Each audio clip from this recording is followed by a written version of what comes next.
Allahu Akbar, Allahu Akbar. Allah.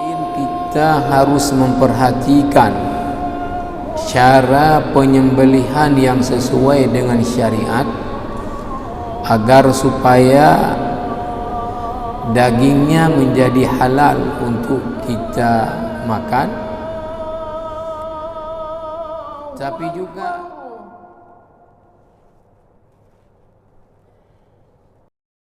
Bismillahirrahmanirrahim. Assalamualaikum warahmatullahi wabarakatuh. Alhamdulillahilladzi amarna bil adli wal ihsan wa ita'i zil qurba wa yanha 'anil fahsya'i wal munkar. والصلاة والسلام على النبي المصطفى وعلى آله وأصحابه أهل الصدق والوفاء ومن تبعهم بإحسان إلى يوم الدين أما بعد. Hadirin hadirat sidang jamaah salat maghrib yang dimuliakan Allah, para pendengar radio Baitur Rahman RRI dan juga radio-radio swasta lainnya yang menyiarkan secara langsung halaqah maghrib dari Masjid Raya, rahimani wa rahimakumullahu jami'an.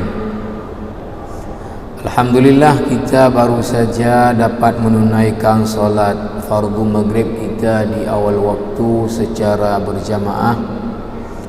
Alhamdulillah, Allah pertemukan kita baik secara langsung di masjid maupun melalui media radio untuk kita mengisi waktu untuk saling menasihati. Mudah-mudahan kita menjadi orang-orang yang mendengarkan nasihat-nasihat Allah dan Rasulnya dan dapat mengamalkannya dalam kehidupan kita sehari-hari. Allahumma ja'alna mimman yastami'una al-qawla fayattabi'una ahsanah. Para jamaah yang mulia, insyaallah dalam waktu dekat masyarakat muslim di berbagai belahan dunia akan melaksanakan ibadah kurban. Di dalam menyembelih hewan kurban,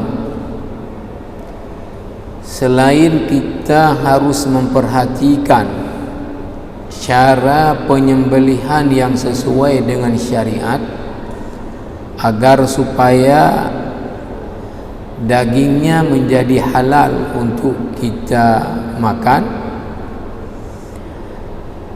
tapi juga bagi yang menyembelih hewan kurban di dalam syariat Islam juga diminta untuk memperhatikan aspek etika, aspek bagaimana memperlakukan hewan yang akan disembelih.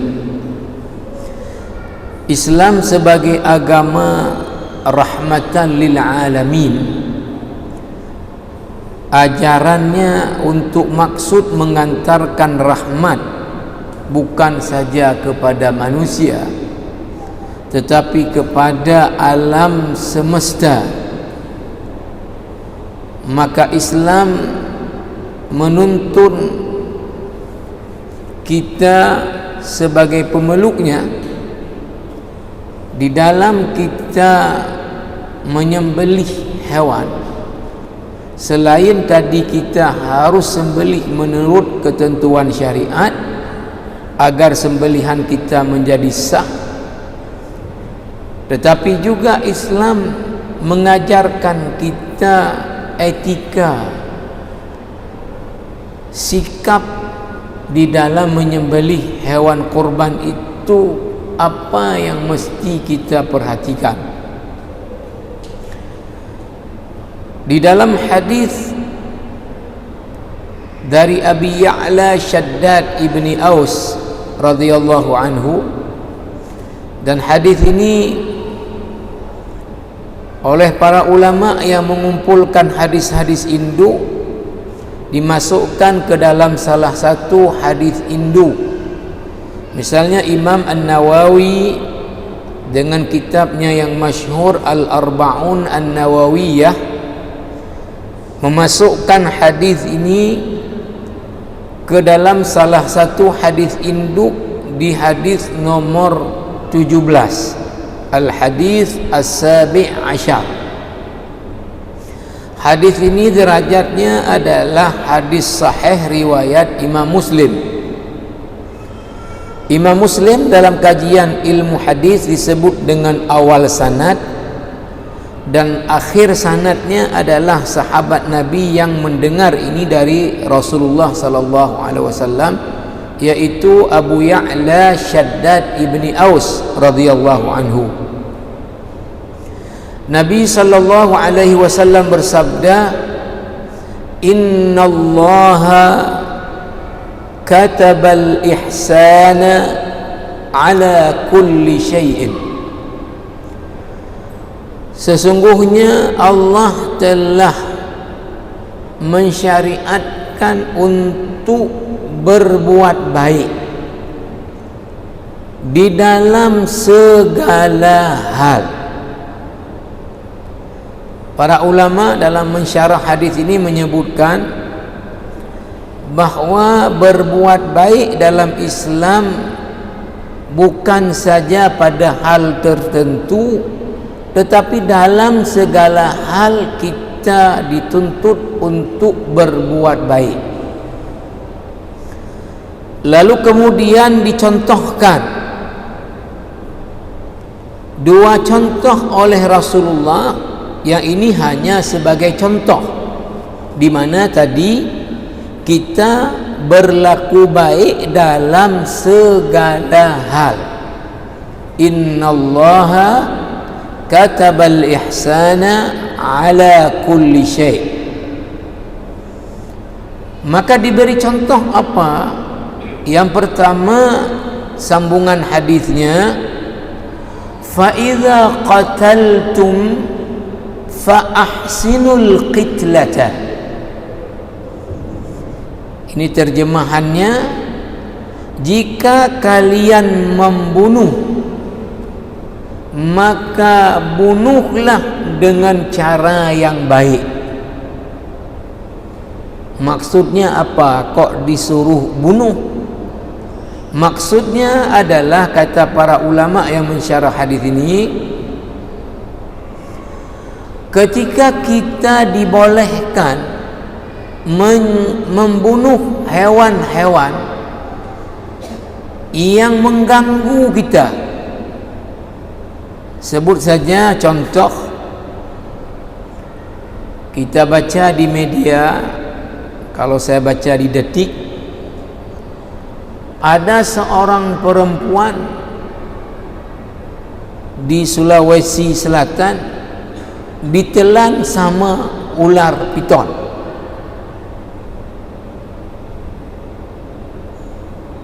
Maka ketika dia sudah tidak pulang ke rumahnya dari melapor kepada suaminya, pergi, maka kemudian dicarilah kemana orangnya. Maka setelah ditemukan di satu tempat ada bekas sandalnya, bekas ada tasnya, maka kemudian dilihatlah seekor ular, sudah besar dia perutnya. Maka besar dugaan perempuan ini ditelan sama ular tadi. Maka tentunya ular ini ya sudah dibenarkan untuk dia dibunuh karena sudah mengganggu. Maka ketika ular ini kemudian dibunuh dan perutnya dibelah, betul adanya perempuan tadi sudah ditelan. Contoh lain, Misalnya di suatu kampung ada anjing gila, kalau bahasa Aceh pungo. Maka anjing gila ini berkeliaran di kampung dan dia gigit siapapun yang ada, ikap toyangnya. Maka kita boleh untuk membunuh anjing gila ini karena sudah mengganggu. Jadi ketika kita dibenarkan membunuh hewan yang mengganggu, inilah yang dimaksud tadi, fa idza qataltum, jika kalian membunuh binatang yang dibolehkan membunuh karena sudah mengganggu, fa ahsinu al-qitlata, maka bunuhlah dengan cara yang baik. Kata ulama yang mensyarah hadis apa? Untuk membunuh binatang yang membahayakan tadi, itu banyak cara, apalagi dengan kemajuan teknologi. Bisa diracun, bisa dikontak dengan listrik, bisa ditembak, bisa macam-macam. Nah, maka Islam memerintahkan agar kita mencari cara yang paling ringan penderitaannya oleh binatang ini ketika kita bunuh dia. Artinya walaupun kita membunuh dia, tapi bunuhlah dengan cara yang baik, dengan cara yang paling ringan penderitaan yang akan dialami oleh binatang itu. Ini makna fa ahsinul qitlata. Lanjutan hadisnya terkait dengan penyembelihan hewan kurban. Wa idza dzabhtum, jika kalian menyembelih, fa ahsinu dzibhata, maka sembelihlah dengan cara yang baik. Di antara cara yang baik disebutkan sambungan hadis, wal yuhidda ahadukum syafratahu. Pertama, hendaknya pisau ditajamkan, karena menyembelih tadi kan tidak model membunuh banyak cara. Kalau membenih harus dengan cara yang disembelih sesuai dengan tadi ketentuan syariat. Maka sembelihlah dengan cara yang baik. Bagaimana cara yang baik itu? Salah satunya adalah tajamkan pisau, agar supaya binatang yang disembelih tidak menderita. Betul dia disembelih, betul dia diciptakan oleh Allah untuk kebutuhan hidup manusia, tapi sembelihlah juga dengan cara yang tidak membuat dia menderita. Disebut hadis juga cara kedua adalah apa? Wal yurih zabihatahu, hendaknya binatang yang mau disembelih itu dibuat tenang. Artinya dalam konteks sekarang, jangan hewan kurban baru turun dari mobil, apalagi dibawa dengan pick up dari tempat jauh, udah capek dia berdiri, diturunin dalam mobil tadi, belum istirahat dia langsung disembelih. Buat binatang yang disembelih itu tenang dulu. Wal yurih dzabihatahu. Inilah dia Islam, agama yang rahmatan lil alamin. Ketika kita dibolehkan untuk tadi membunuh binatang karena dia mengganggu dan membahayakan, tapi pilihlah cara dalam membunuhnya yang baik. Jangan sampai dia menderita. ketika kita diberikan oleh Allah salah satu nikmat adalah al-an'am, binatang ternak, maka ketika itu adalah untuk kita konsumsi untuk makanan, maka kita selain harus menyembelih sesuai dengan ketentuan syariat, tapi juga perlu kita perhatikan kasih sayang kita kepada binatang yang disembelih itu. Jangan disembelih sembarangan sehingga membuat dia itu menderita.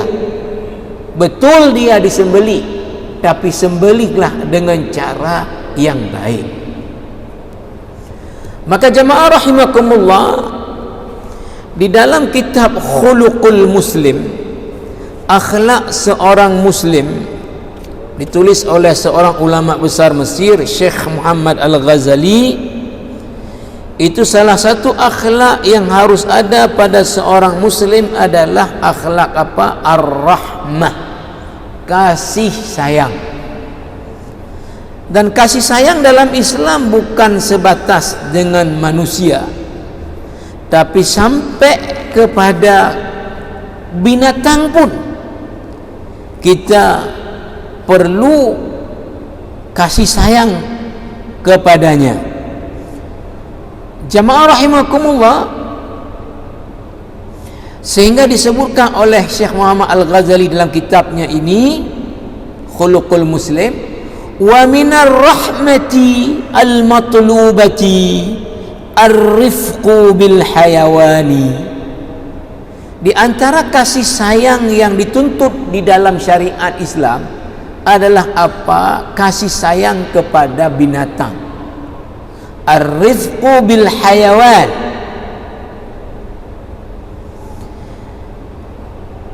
Di dalam satu hadis ini diriwayatkan oleh Al-Hakim,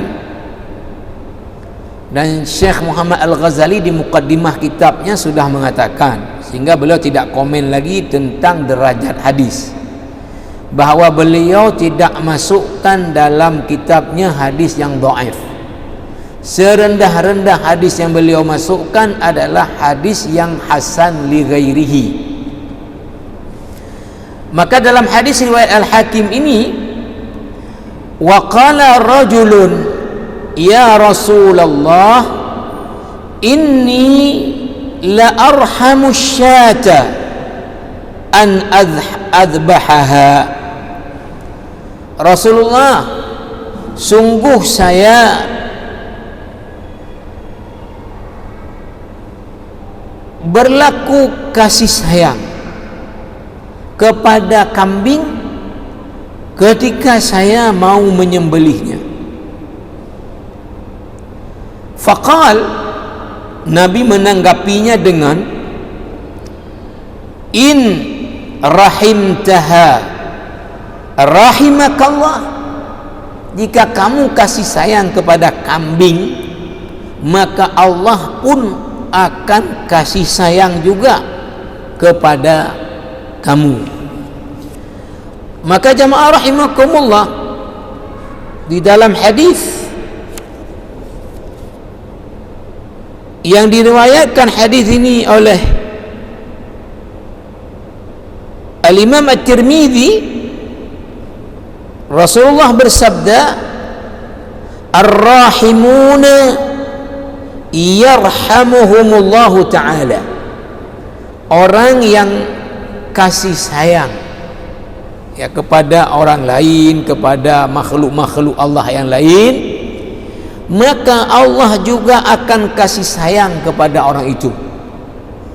Maka apa kata Nabi? Irhamu man fil ardi yarhamkum man fis sama.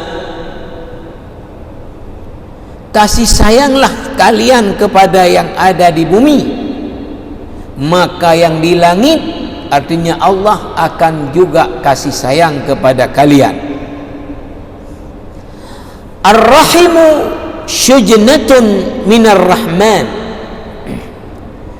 Kata ar-rahimu itu adalah merupakan kata yang terambil dari kata sifat Allah Ar-Rahman. Maka man wasalaha wasalahullah, maka siapa yang menyambungnya, maka Allah juga akan menyambung hubungan dengan orang itu. Wa man qata'aha qata'ahullah, siapa yang memutuskannya juga Allah akan putus hubungan dengan orang tersebut. Sidang jamaah dan para pendengar yang mulia, berikut kita lihat beberapa hadis tentang betapa besarnya keutamaan kita berlaku baik walau kepada binatang, dan bagaimana beratnya ancaman ketika mengenainya walaupun binatang. Kita menganiaya binatang. Di dalam hadis ini, hadis riwayat Imam Al-Bukhari, tentu derajatnya Sahih Bukhari. Para ulama sepakat kalau para perawi berdiri sendiri dengan sanadnya, maka yang paling kuat kesahihan hadis adalah hadisnya Imam Al-Bukhari. Qala Rasulullah sallallahu alaihi wasallam, Nabi bersabda, dakhalatin mara'atun an-nara fi hirratin rabatatha falam tut'imha walam tada'ha ta'kul min khashashil ardi. Kata Nabi, ada seorang wanita, dia masuk neraka. Apa sebab dia masuk neraka? Fi hirratin, karena seekor kucing. Ada apa gerangan dengan kucing?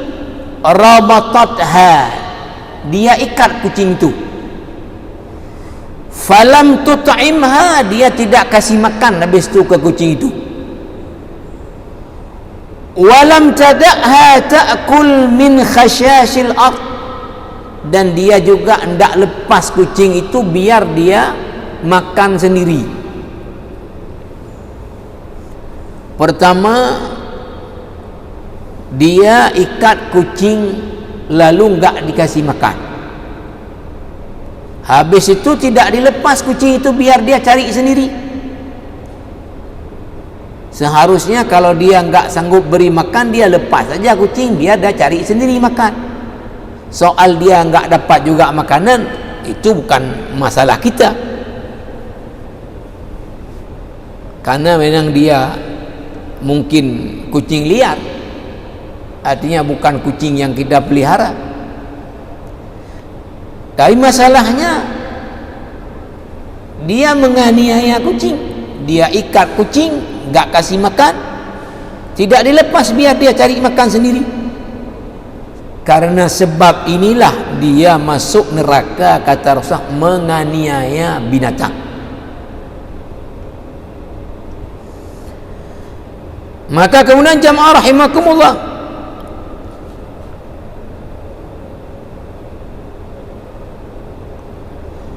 di dalam hadis yang lain, ini hadisnya juga riwayat Imam Al-Bukhari, ini tentang keutamaan kasih sayang kepada binatang.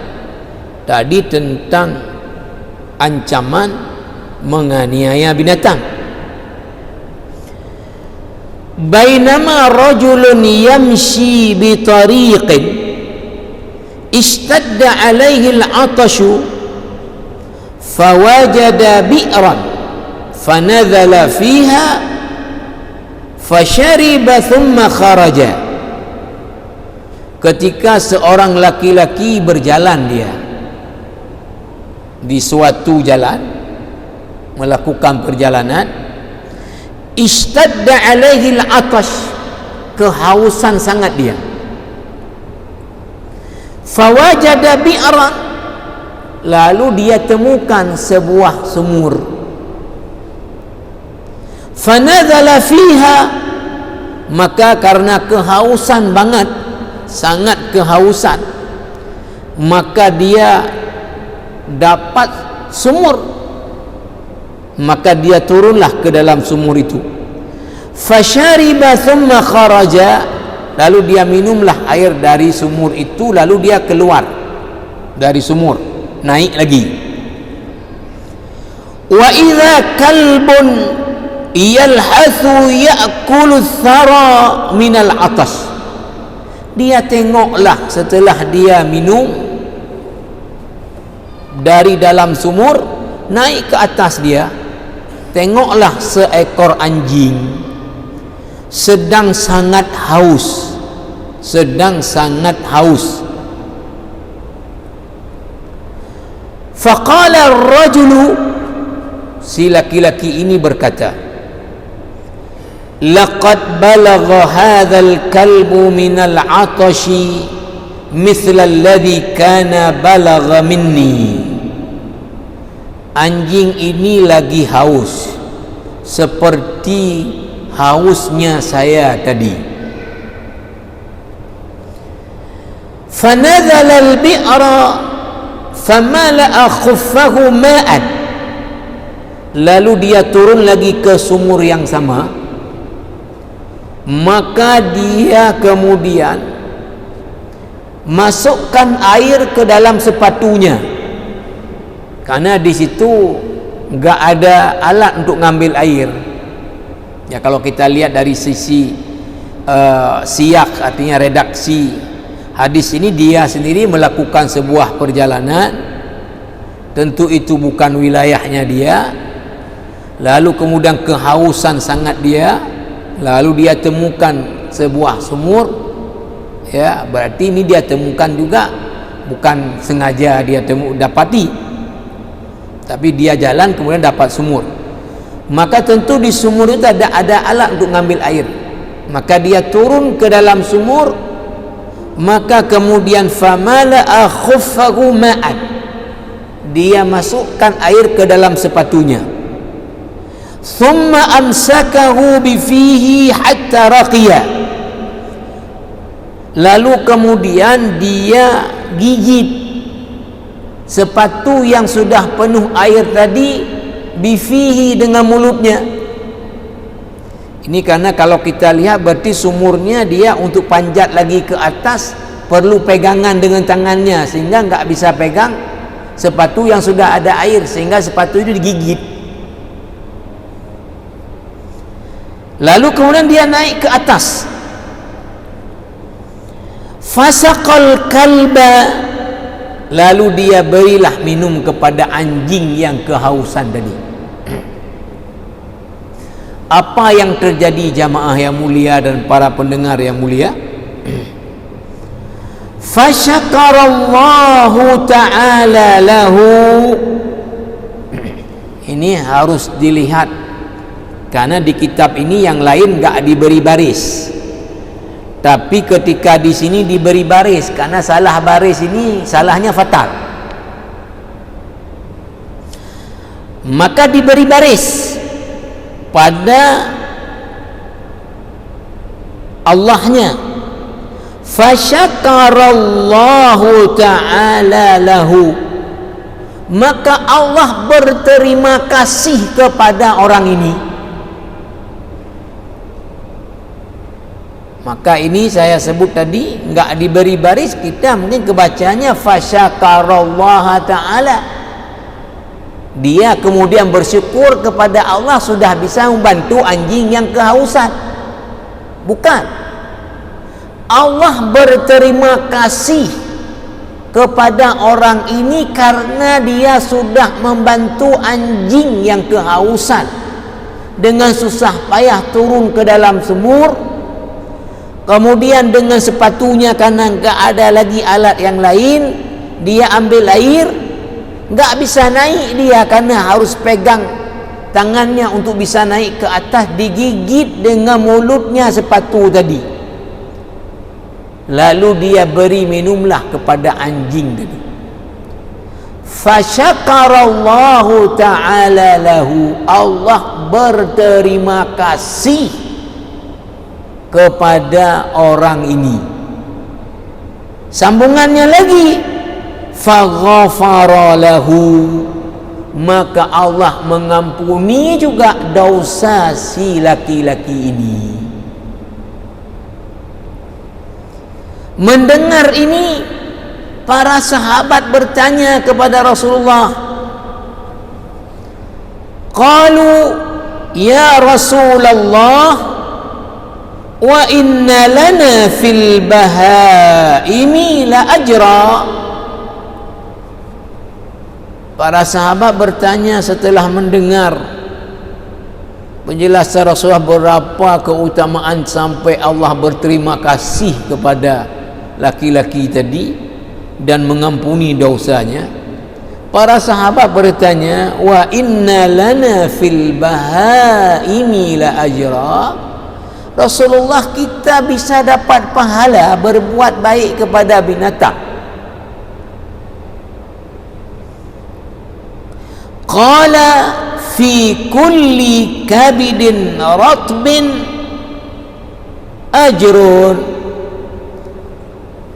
Dalam setiap hati yang basah itu ada pahala. Artinya dalam setiap makhluk hidup itu, ya, itu ada pahalanya ketika kita berbuat baik kepadanya. Hadis ini rawahu Imam Al-Bukhari. Selanjutnya jamaah rahimakumullah, hadis berikut ini adalah hadis riwayat Imam Bukhari dan Imam Muslim, muttafaqun alaihi. Tentu lebih kuat daripada Bukhari sendiri, daripada Muslim sendiri. Apa ceritanya? Anna mara'atan baghyan min baghaya bani Israel ra'at kalban fi yawmin harrin yutifu bi bi'rin qad adla'a lisanahu min al-'atash fanaza'at موقها فاستقت له به فغفر لها به. Ada seorang perempuan, ini statusnya adalah profesinya, maksudnya pelacur dari kalangan dulu Bani Israel. Jadi saya mungkin sedikit ya menjelaskan yang banyak tidak tahu barangkali. Kalau disebut kata Bani Israel, itu berarti dua kata, Banu Israel. Banu itu artinya adalah keturunan. Israel laqabnya Nabi Ya'qub. Nabi Ya'qub itu laqabnya Israel. Maka kalau disebut Banu Israel berarti keturunan Nabi Ya'qub alaihi salam. Jadi kalau dalam konteks sekarang ini misalnya ya perang Hamas dengan Israel, maka yang perlu kita pahami pertama bahwa kalau kata Yahudi itu adalah orang yang beragama Yahudi, maka itu ada di berbagai belahan dunia, terutama di Amerika, negara-negara Eropa, orang yang beragama Yahudi. Maka kalau kita lihat ada orang-orang Yahudi sendiri yang demo menolak untuk perang di Gaza. Kemudian kalau disebut Israel, itu berarti adalah negara yang ada di tetangganya Palestina, yang mencaplok selalu wilayah Palestina, itu negara Israel. Nah, di Israel sendiri selain orang beragama Yahudi, ada juga orang beragama Kristen, ada juga orang beragama Islam dari orang Arab, tapi jumlahnya kecil. Tapi kalau disebut Banu Israel tadi adalah keturunannya daripada Nabi Yakub alaihissalam. Di dalam hadis ini ada seorang perempuan dari keturunannya Nabi Yakub dari Bani Israel. Dia profesinya pelacur. Apa yang terjadi? Ra'at kalban fi yaumin harin. Dia tengok seekor anjing pada suatu hari yang sangat panas. Ya. Di suatu hari yang panas. Yutifu bi bi'rin qad adla'a lisanahu min al-'atash. Dia ada di sekitar sumur, tapi anjing kan nggak bisa minum ke dalam sumur. Kalau dia mana berani masuk dalam sumur, di tengah halam, ya, maka dia putar-putar di situ, ya. Ditengok oleh perempuan ini ada anjing di hari yang sangat panas, lagi kehausan, ada putar-putar dia di sumur, tidak bisa minum dia. Maka apa? Fanaza'at, mau qaha, maka dia kemudian bukalah sepatunya, kemudian dia ambil air kayak laki-laki di atas tadi, fastaqat lahu bihi, dia ambil air tadi dengan sepatunya, kemudian dia kasih minum anjing tadi, faghufira laha bihi, maka ini menjadi keampunan atas dosa dia tadi sebagai pelacur. Para jamaah yang mulia, hadis ini jangan sampai salah dipahami, ya.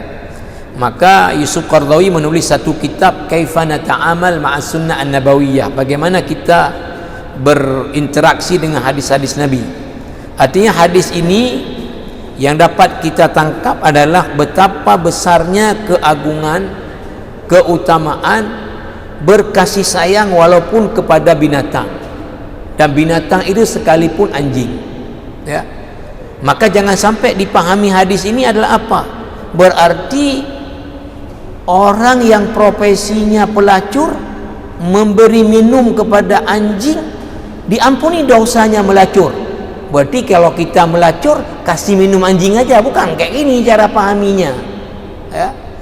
Kalau itu harus dilihat bahwa berzina itu adalah dosanya dosa besar yang dimasukkan ke 7 dosa besar dalam satu hadis sahih Bukhari.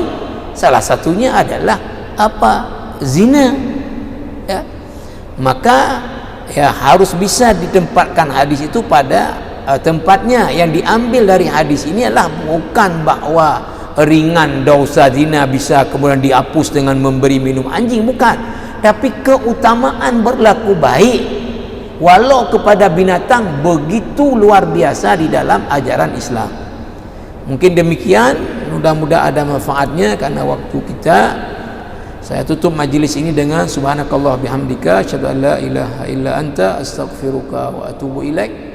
Wassalamualaikum warahmatullahi wabarakatuh. وسلم على سيدنا محمد في النبيين وصل وسلم على سيدنا محمد في المرسلين وصل وسلم على سيدنا محمد في الملأ الأعلى إلى يوم الدين وصل وسلم على سيدنا محمد وعلى آله وصحبه أجمعين. ولقد أشرت لنعت من أوصافه